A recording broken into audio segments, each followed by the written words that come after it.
భర్త కాదు నాన్నల్లే వేలు పట్టి నడిపానే, నన్ను మార్చుకున్నానే, నిన్ను చేరుకున్నానే.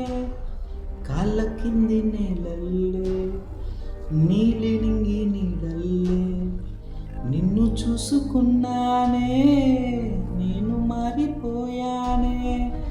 కంట నీరు చిందేలోపు పెదవులపై నీ మెరిసానే, కష్టమేది రానియకుండా కాపాడుకున్నానే. మాటలతో గాయాన్నే చేసావే, ఓ పుచ్చి తల్లి.